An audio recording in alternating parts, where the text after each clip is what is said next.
bonjour et bienvenue à notre programme hebdomadaire de Connect pour être. Dieu soit loué de nous accorder la grâce de partager encore avec vous cet après-midi cette parole de vie, cette parole de grâce. Jésus a dit que sa parole est vérité, elle est vie, elle est esprit. Et tout ce qui s'ouvre à sa parole sont animés, marqués, saints, imbibés de cette nature de la parole. Ils reçoivent en eux cette force, cette puissance, cette vigueur, cette spiritualité, cette splendeur que la parole confère, communique, transmet à tous ceux qui la reçoivent. Je voudrais que nous parlions aujourd'hui de la spécificité du nom de Jésus-Christ.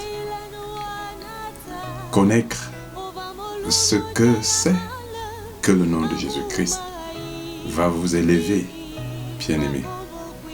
Quand vous connaîtrez qui est Jésus-Christ, ce qu'est le nom de Jésus-Christ, alors vous saurez comment vivre. Vous saurez davantage que faire de ce nom et vous serez appelé à vous approprier de ce nom, à vous accrocher à ce nom, à vous investir dans ce nom et à vous ceindre corps, âme, esprit de ce nom afin que vous prospériez, vous réussissiez et viviez par ce nom. Je voudrais nous faire lire deux textes. Il y a le texte de Colossiens chapitre 2, verset 15, commençons verset 14. Il a effacé l'acte dont les ordonnances nous condamnaient et qui subsistait contre nous.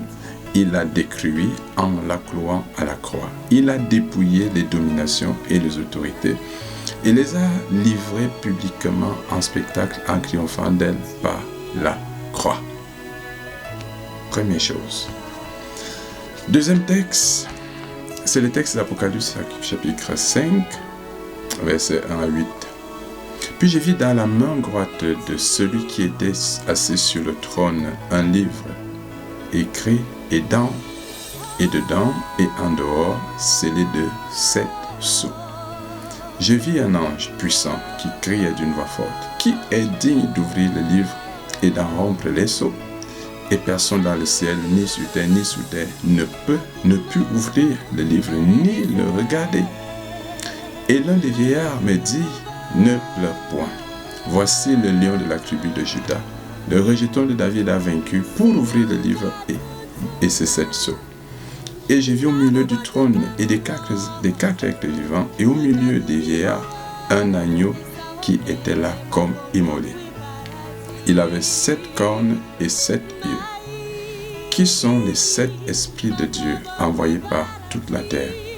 Il vint et il prit le livre de la main droite et de celui qui était assis sur le trône. Et quand il eut pris le livre, les 4 êtres vivants et les 24 vieillards se prosternaient devant l'agneau, tenant chacun une harpe et des coupes d'or remplies de parfums qui sont les prières des saints. Ils chantaient un cantique nouveau en disant: tu es digne de prendre le livre et d'en ouvrir les sceaux, car tu as été immolé et tu as arraché pour Dieu par ton sang des hommes de toute tribu, de toute langue, de tout peuple et de toute nation. On parlait jusqu'au verset 10. Tu as fait d'eux un royaume et des sacrificateurs pour notre Dieu, et ils régneront sur la terre. Le nom de Jésus-Christ. Ce n'est pas nous. Ce n'est pas nous-mêmes qui sommes puissants. Et parce que nous sommes puissants, alors on invoque le nom de Jésus. Et le nom de Jésus est puissant. Ce n'est pas ma foi, ce n'est pas ma force qui rend le nom de Jésus puissant. Non. Le nom de Jésus-Christ en lui seul est tout puissant. Pourquoi? Tout part de la personne même de Jésus. Tout se joue dans la personne de Jésus. Vous voyez, Le nom est porteur de la personne. Le nom renvoie à la personne.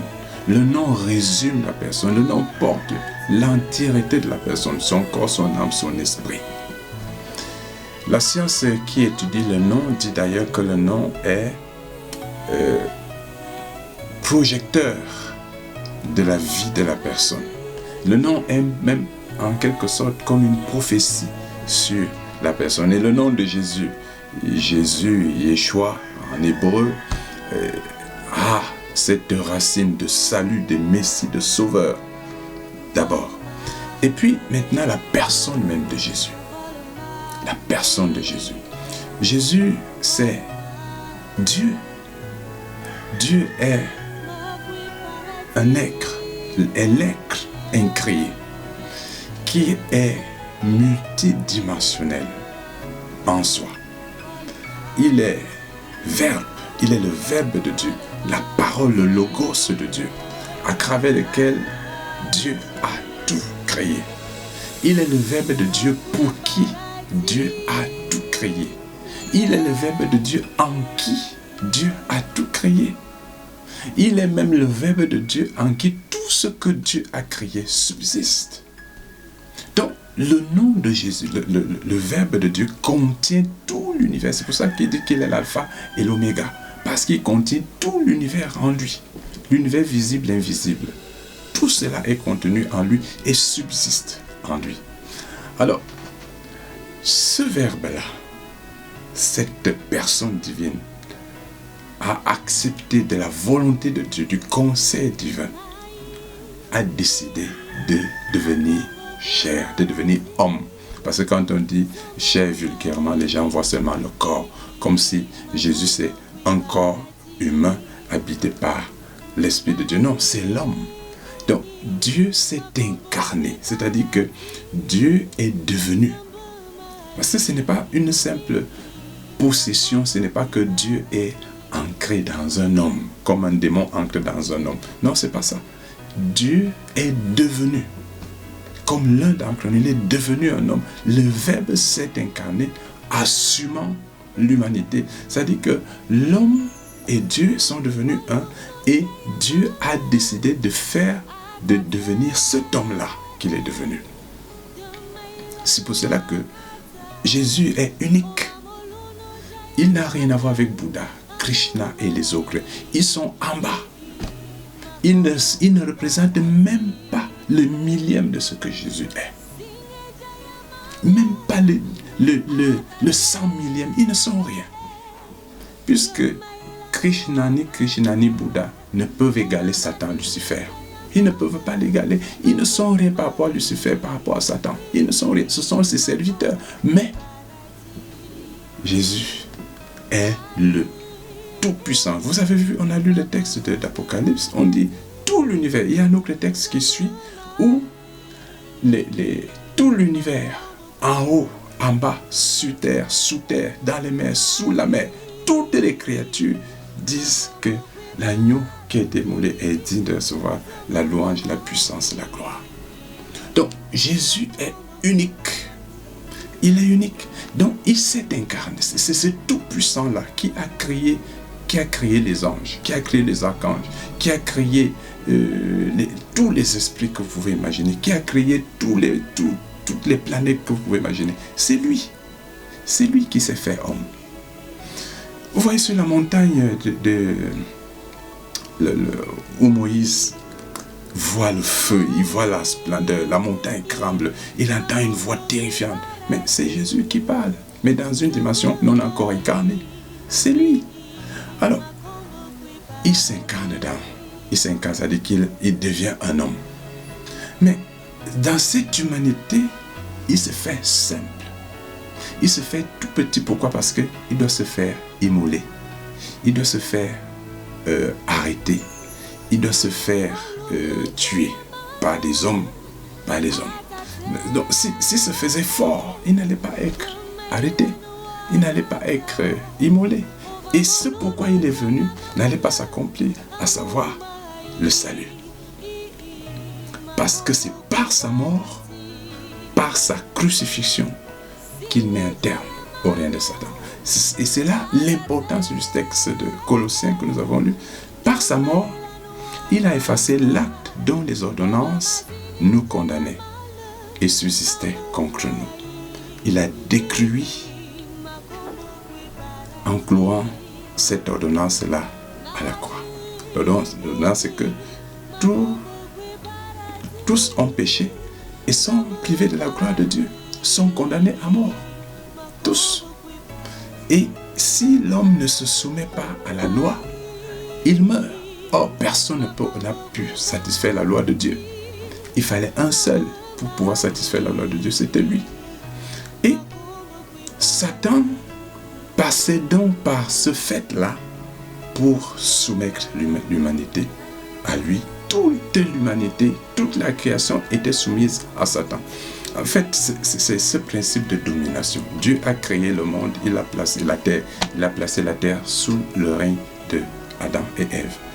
Et Adam et Ève, au lieu de régner sur la terre, se sont plutôt soumis à Satan et ont soumis et la création, toute la basse création, et eux-mêmes à Satan. Par conséquent, tout est sous l'emprise de Satan. Tout. Et Jésus dit, Satan est le prince de ce monde. Il le reconnaît comme ça, qu'il est le prince de la façon de faire, de la vision que les hommes ont du monde. C'est lui qui inspire cela. Alors quand Jésus, le Christ, le Sauveur, le Dieu Tout-Puissant, vient par sa mort, il dépouille.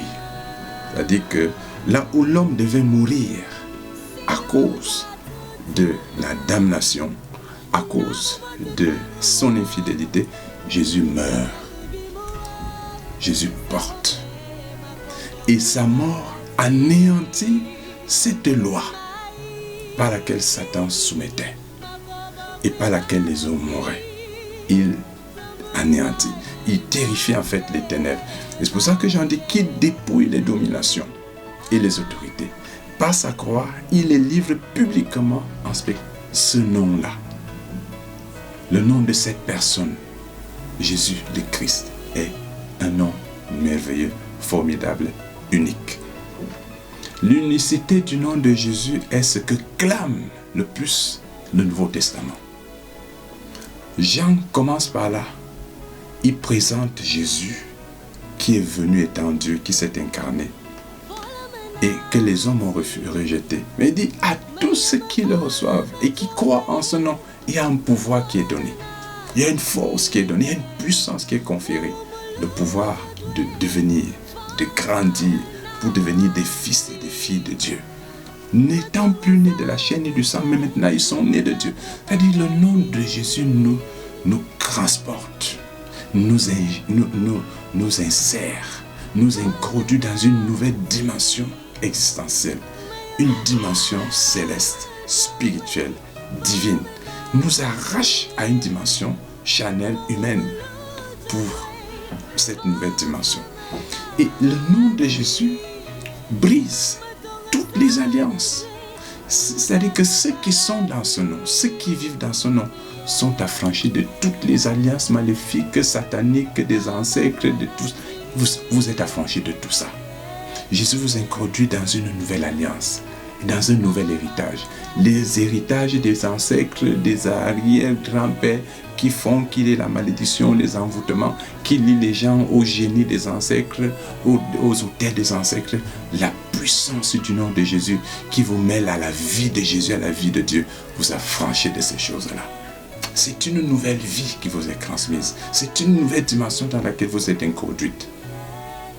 Et par conséquent, vous devenez, comme dit l'Écriture, co-héritier avec Jésus de l'héritage de Dieu lui-même. Vous prenez part, c'est-à-dire la puissance qu'il y a dans la vie de Dieu, que Jésus-Christ a transporté en tant que Fils de Dieu, il met ça à notre portée.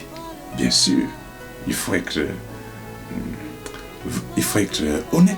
Ce n'est pas dans la même dimension que Jésus que nous abordons cette dimension, cette vie, mais à la portée des créatures que nous sommes, parce qu'il reste le Créateur.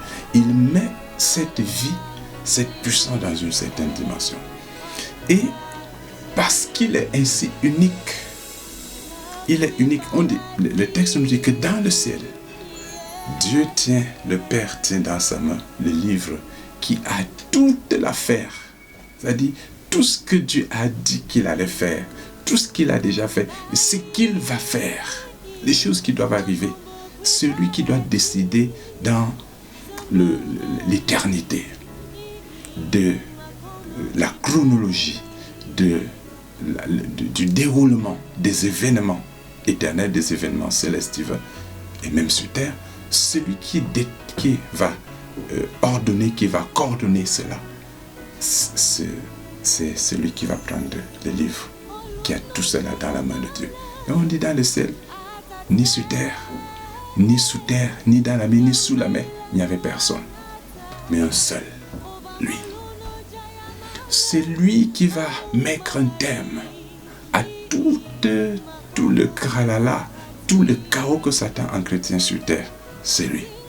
C'est lui qui va ordonner l'arrestation de Satan. C'est lui qui prend ce livre. Celui qui va décréter du jugement de tous les hommes, de toutes les créatures, de toutes les créations. C'est lui. Par conséquent, il devient une terreur. Une terreur pour les ténèbres. Il devient la contemplation de ceux qui sont justes et saints.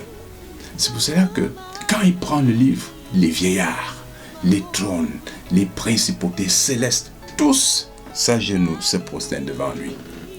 Le nom de Jésus, si tu as reçu ce nom, sache que tu portes quelque chose de grand, de merveilleux, qu'il n'y a pas plus grand que ce que tu portes. Il n'y a pas plus beau, il n'y a pas plus fort que ce que tu portes, le nom de Jésus. Il n'y a pas plus élégant que le nom de Jésus. Par conséquent, bien-aimé, je voudrais t'inviter à être fier d'être chrétien. Sois fier de porter le nom de Jésus parce que être chrétien, c'est porter le nom de Jésus. Sois fier de porter ce nom. Sois fier d'être son disciple. Sois dans l'assurance parce que le nom de Jésus sent, il nous sent de sa force, de sa puissance. J'ai parlé de la vie l'autre jour. Ça nous sent de sa vie. Ça nous élève. C'est pour cela, parce que tu portes ce nom, que ce nom est terrifiant. Même les démons, vous voyez, dans une certaine dimension, les démons peuvent prononcer le nom de Jésus. Parce que Satan je reviendrai, je ferai un enseignement sur cela, sur la trilogie satanique. Satan, ses serviteurs peuvent prononcer le nom de Jésus-Christ, parce qu'il y a un faux Jésus. Il y a un faux Jésus. Donc, ils peuvent le prononcer. Mais le véritable Jésus, celui dont je viens de parler, quand les démons se retrouvent dans la dimension-là, ils ont peur. Quand un démon parvient à prononcer, en fait, il se fait violence. Il faut qu'il soit sous une forte violence et il sait qu'il se fait très mal. Le nom de Jésus est un nom qui soumet. C'est un nom qui oblige. C'est un nom qui ouvre les portes. C'est un nom qui vous élève, qui vous donne autorité, qui vous donne la paix, la sécurité. Vous êtes empoisonné, vous êtes mordu maléfiquement, vous êtes attaqué maléfiquement. Quand le nom de Jésus est prononcé par vous, avec autorité, quand je parle d'autorité, avec la foi, avec cette force en vous, il y a une puissance que vous dégagez. Est-ce que quelqu'un qui n'est pas chrétien peut prononcer le nom de Jésus? Il y a quelque chose. J'ai dit oui, j'ai vu des musulmans. J'ai reçu souvent des musulmans qui me disent, pasteur, je crois en Jésus. Mais je suis musulman. Et ils croient, ils prient. Et puis il y a des choses qui se passent. Je connais l'histoire d'un couple en Suisse. La femme était chrétienne et le mari n'était pas chrétien. Et la femme s'est retrouvée possédée. Et son mari, qui ne croyait pas, dans une situation compliquée, a dit, si Jésus existe, que Jésus fasse quelque chose. Et il s'est retrouvé en train de s'y réciter des versets bibliques qu'il n'avait jamais lus. Et il a provoqué, il a déclenché le déploiement de la puissance de Jésus. Et sa femme a été affranchie. Elle est servante du Seigneur aujourd'hui. Donc, je voudrais que tu crois au nom de Jésus. Que tu t'accroches au nom de Jésus. Afin que ce nom te donne la vie. Mais ne t'y accroche pas comme on s'accroche au marabout. Ne t'y accroche pas comme on s'accroche au charlatan. Embrasse le nom de Jésus. Prends le nom de Jésus. Reçois le nom de Jésus. Crois en ce nom de Jésus pour qu'il te confère la vie éternelle, la vie de Dieu, la force de marcher à la suite de lui, le Seigneur Jésus, bravant tout, surmontant tout, accédant, perçant tout et allant de gloire en gloire, contemplant cette splendeur dans la foi en lui Jésus-Christ. Sois en paix et que le nom de Jésus te procure le salut pour l'éternité. Amen. Shalom.